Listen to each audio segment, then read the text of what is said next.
Hello दोस्तों, स्वागत है आपका हमारे यूट्यूब चैनल मरीन वर्ल्ड में। दोस्तों, आज के इस वीडियो में मैं आप लोगों को बताऊंगा सुप्रीम कोर्ट में लॉयर कैसे बने और इससे जुड़ी सारी जानकारी मैं आप लोगों को इस वीडियो में दूंगा। दोस्तों, वीडियो में आगे बढ़ने से पहले मैं आपसे रिक्वेस्ट करना चाहूँगा कि अगर आपने अभी तक इस चैनल को सब्सक्राइब नहीं किया है तो इसे ज़रूर सब्सक्राइब कर लीजिएगा और अगर ये वीडियो अच्छा लगे तो इसे शेयर ज़रूर कीजिएगा। तो चलिए दोस्तों, इस वीडियो को स्टार्ट करते हैं। दोस्तों, सुप्रीम कोर्ट ऑफ इंडिया में एक वकील के लिए वकालत करना बहुत ही गर्व की बात है और उस हर एक लॉ स्टूडेंट के लिए जो अपना कैरियर इसमें बनाना चाहते हैं एक सपने के साकार होने जैसा है और होगा भी क्यों नहीं। आखिर आप भारत के सबसे प्रतिष्ठित और सबसे सम्मानजनक अदालत का हिस्सा हैं। दोस्तों, सुप्रीम कोर्ट में लॉयर कैसे बने, इस वीडियो में आपको शुरुआत से यानी कि 12वीं से लेकर अंत तक सुप्रीम कोर्ट में वकील बनने तक की पूरी प्रक्रिया जानने को मिलेगी। तो चलिए जानते हैं आखिर इस सम्मानजनक कोर्ट का हिस्सा कैसे बने एक लॉयर के रूप में। दोस्तों, जैसा कि और अन्य कैरियर विकल्पों में आपको अपना स्कूलिंग पूरा करना होता है, इसी तरह सुप्रीम कोर्ट में वकील बनने के लिए भी आपको अपना इंटरमीडिएट हाई स्कूल यानी कि 12वीं पास करना होता है। इससे कोई फ़र्क नहीं पड़ता कि हाई स्कूल में आपके कौन कौन से विषय थे। किसी भी स्ट्रीम से, आर्ट्स, कॉमर्स या साइंस से कोई भी छात्र सुप्रीम कोर्ट में वकील बन सकता है। अधिकांश छात्र सोचते हैं कि अगर मुझे सुप्रीम कोर्ट में वकील बनना है तो मुझे अपनी कक्षा में सबसे अच्छे नंबर लाने होंगे। हालांकि अच्छे नंबर से पास होना अच्छी बात है, पर यह सोचना कि क्लास में सबसे ज़्यादा नंबर मेरे ही होने चाहिए या मेरा परसेंटेज काफ़ी अच्छा होना चाहिए तभी मैं सुप्रीम कोर्ट में एक वकील बन सकता हूँ, यह महज एक आम गलतफहमी है जो कि बहुत से छात्रों को होती है सही गाइडेंस न मिलने के कारण। लेकिन हाँ, प्रतिशत के लिए मानदंड है जिसे आपको पूरा करना होगा। 45% लॉ यूनिवर्सिटीज़ द्वारा सबसे कम निर्धारित प्रतिशत है। इसीलिए आपको लॉ स्कूल में एडमिशन पाने के लिए आपको 12वीं में कम से कम 45% अंक लाने होंगे। हालांकि अलग अलग कॉलेजेस के अनुसार प्रतिशत या डिवीज़न की वैल्यू अलग अलग हो सकती है। यह आप पर निर्भर करता है कि आप कौन से लॉ कॉलेज में एडमिशन लेने जा रहे हैं। दोस्तों, भारत के बेहतरीन लॉ कॉलेजेस और स्कूलों में प्रवेश पाने के लिए आपको एंट्रेंस एग्ज़ाम के लिए तैयार रहना पड़ेगा। CLAT यानी कि common law admission test students के बीच सबसे लोकप्रिय एंट्रेंस एग्ज़ाम है। इसीलिए यदि आपका लक्ष्य वकील बनना है तो आपको भी CLAT एंट्रेंस एग्ज़ाम के लिए अन्य छात्रों की तरह ही तैयार रहना चाहिए, क्योंकि भारत के सबसे अच्छे लॉ कॉलेजेस में CLAT के माध्यम से ही एडमिशन दिया जाता है। दोस्तों, CLAT के अलावा अन्य राज्यों के अलग अलग यूनिवर्सिटीज़ के द्वारा लॉ की एंट्रेंस एग्ज़ाम्स भी आयोजित की जाती हैं। यदि आप इन परीक्षाओं के लिए भी साथ साथ तैयारी करते हैं तो ये आपके लिए बहुत अच्छा विकल्प हो सकता है। हालांकि कई अच्छे प्राइवेट इंस्टीट्यूशंस द्वारा छात्रों को बिना किसी एंट्रेंस एग्ज़ाम के द्वारा ही एडमिशन दिया जाता है, लेकिन यह सुप्रीम कोर्ट में वकील बनने का आपका सबसे अंतिम उपाय होना चाहिए। पहले आपको पूरे समर्पण के साथ एंट्रेंस एग्ज़ाम के लिए तैयारी करनी चाहिए। आपकी यह एंट्रेंस एग्ज़ाम की तैयारी भविष्य में आपके कानून कैरियर में आगे बढ़ने और सुप्रीम कोर्ट में प्रवेश करने का अवसर बनाने में आपकी मदद करेगी। दोस्तों, किसी भी भारतीय अदालत, डिस्ट्रिक्ट कोर्ट, हाई कोर्ट या सुप्रीम कोर्ट में वकील बनने के लिए आपके पास LLB बैचलर ऑफ लॉज की डिग्री होनी चाहिए और जिस यूनिवर्सिटी से आप LLB करेंगे वह बार काउंसिल ऑफ इंडिया द्वारा मान्यता प्राप्त होना चाहिए। किसी भी कानूनी और कानून से संबंधित क्षेत्र में कैरियर बनाने के लिए लॉ में ग्रेजुएशन की डिग्री होना अनिवार्य है। एक वकील के रूप में भारत के सुप्रीम कोर्ट में पद धारण करने का सपना हासिल करने की दिशा में यह आपका पहला कदम होगा। दोस्तों, वकील बनने के लिए 2 अलग अलग रास्ते हैं। एक 5 साल का LLB इंटीग्रेटेड कोर्स है और दूसरा है 3 साल का LLB प्रोग्राम। दोस्तों, आप अपने कॉलेज के दौरान जब सेमेस्टर परीक्षाएं ख़त्म होती हैं तो आप उन छुट्टियों के दौरान अलग अलग प्राइवेट लॉ फर्म्स या पब्लिक लॉ फर्म्स में इंटर्नशिप का कार्यक्रम के लिए जा सकते हैं। आपको बहुत सारे ऐसे इंस्टीट्यूशंस मिल जाएंगे जो इंटर्नशिप ऑर्गेनाइज करते हैं। आमतौर पर अधिकांश लॉ के स्टूडेंट 8वें सेमेस्टर के बाद इंटर्नशिप के लिए जाते हैं।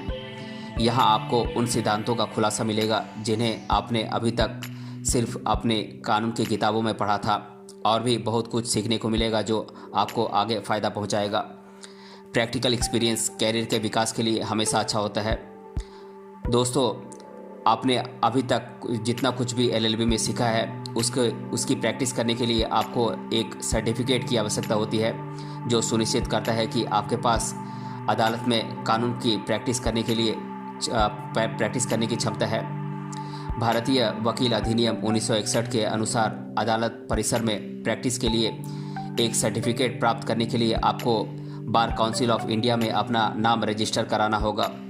मतलब कि 5 साल कॉलेज में पढ़ने के बाद अगर आपको भारत के किसी भी कोर्ट में वकालत करनी है या वकील बनना चाहते हैं तो यह आपके लिए अनिवार्य है। आप उस संबंधित राज्य की बार काउंसिल में अपना नाम रजिस्टर कराएं जहां आप कानून की प्रैक्टिस करना चाहते हैं। दोस्तों, बार काउंसिल ऑफ इंडिया में या किसी भी संबंधित राज्य की बार काउंसिल में एक वकील के रूप में रजिस्ट्रेशन फॉर्म भरने के बाद आप किसी वरिष्ठ वकील के अंडर में आप जूनियर असिस्टेंट के रूप में कार्य कर सकते हैं जो हाई कोर्ट या डिस्ट्रिक्ट कोर्ट में वकील हैं। इस चरण में आपको कुछ महीने या शायद वर्षों के लिए जूनियर वकील के रूप में कार्य करना होगा। यहाँ पर आप एक सीनियर वकील से उन सभी आवश्यक कोर्ट की प्रोसीडिंग्स को सीखते हैं जो आपके पूरे कैरियर के लिए सहायक होंगे। यह वह चरण है जहाँ पहुँचने के बाद आप अपने बारे में गर्व से कह सकेंगे कि आप एक वकील हैं। लेकिन इस महत्वपूर्ण दिन के लिए आपको AIBE यानी कि ऑल इंडिया बार एग्जामिनेशन की परीक्षा को पास करनी होगी जो कि बार काउंसिल ऑफ इंडिया द्वारा आयोजित की जाती है। दोस्तों, AIBE परीक्षा सफलतापूर्वक पास करने के बाद आपको एक सर्टिफिकेट मिलेगा जो ये शो करेगा कि आप सुप्रीम कोर्ट को छोड़कर भारत के किसी भी अदालत में कानून की प्रैक्टिस करने के लायक हैं। आप आधिकारिक तौर पर भारत की बार काउंसिल या संबंधित राज्य बार के सदस्य बन गए हैं और यहाँ से आपकी यात्रा सुप्रीम कोर्ट के वकील बनने की शुरुआत होती है। दोस्तों, अब आप एक वकील बनने का लक्ष्य पूरा कर चुके हैं और इसीलिए अब आप भारतीय निचली अदालत यानी कि सबऑर्डिनेट कोर्ट और किसी भी राज्य के हाई कोर्ट में प्रैक्टिस कर सकते हैं।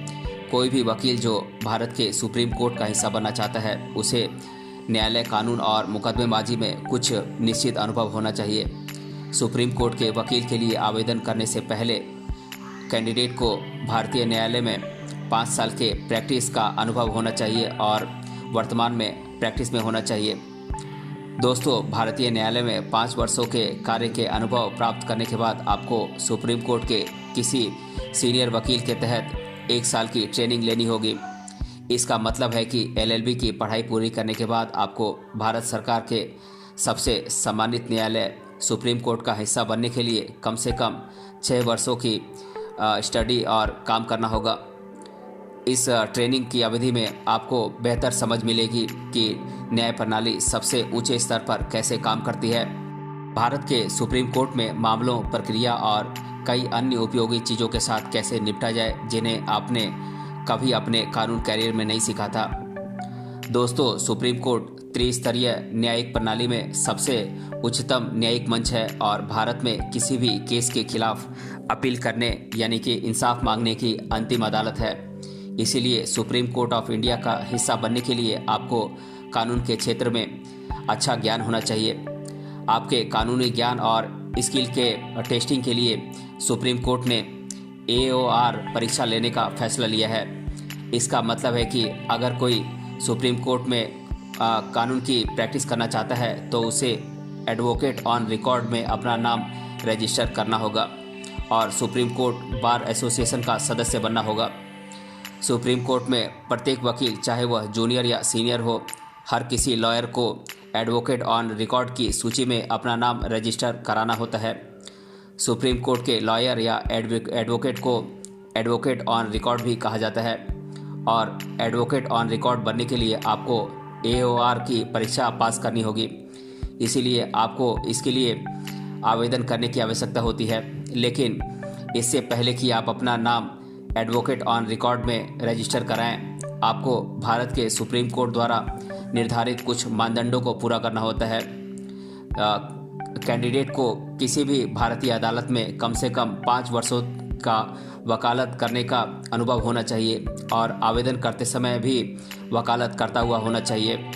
सुप्रीम कोर्ट के वकील बनने की कतार में आने के लिए आपको किसी भी राज्य के हाई कोर्ट और निचली अदालत में 5 साल का मुकदमा लड़ने का एक्सपीरियंस होना चाहिए। कैंडिडेट को 1 साल के लिए सुप्रीम कोर्ट के किसी भी सीनियर वकील के साथ ट्रेनिंग लेना होगा। ध्यान रखें कि जिस वकील के साथ आप ट्रेनिंग ले रहे हैं कम से कम वह पिछले 5 वर्षों से एडवोकेट ऑन रिकॉर्ड होना चाहिए। दोस्तों, यह परीक्षा आपके कौशल और ज्ञान की जांच करती है और यह सुनिश्चित करती है कि आप सुप्रीम कोर्ट के वकील बनने के लिए सही हकदार हैं।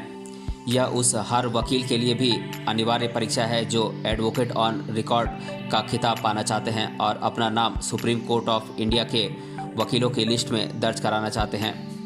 दोस्तों, AOR परीक्षाएं भारत के सुप्रीम कोर्ट की देखरेख में आयोजित की जाती हैं और हर साल यह परीक्षा भारत के नए प्रतिभाशाली और भावी वकीलों के लिए आयोजित की जाती हैं। AOR परीक्षा को पास करने के बाद आप सुप्रीम कोर्ट में अपने क्लाइंट्स की ओर से याचिकाएं और अपील दायर करने के पात्र हो जाएंगे। दोस्तों, AOR परीक्षा पास करने के बाद आपको भारत के सुप्रीम कोर्ट की बिल्डिंग से 10 मील की रेडियस के भीतर एक ऑफिस रजिस्टर्ड करना होगा और अपने ऑफिस में एक रजिस्टर्ड क्लर्क रखना होगा।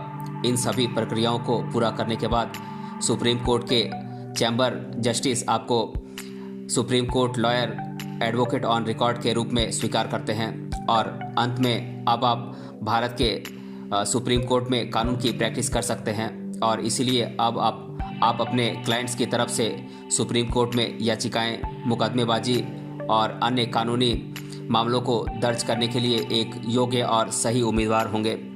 तो दोस्तों, आज के इस वीडियो में हमने जाना सुप्रीम कोर्ट में लॉयर कैसे बने और इससे जुड़ी सारी जानकारी मैंने आप लोगों के साथ शेयर की है। अगर ये वीडियो आपको अच्छा लगा है तो अपने फ्रेंड्स तक इसे ज़रूर शेयर करें और हमें कमेंट बॉक्स में कमेंट करके बताएं कि ये वीडियो आपको कैसा लगा। मिलते हैं अगले वीडियो में किसी अन्य टॉपिक के साथ। तब तक के लिए धन्यवाद।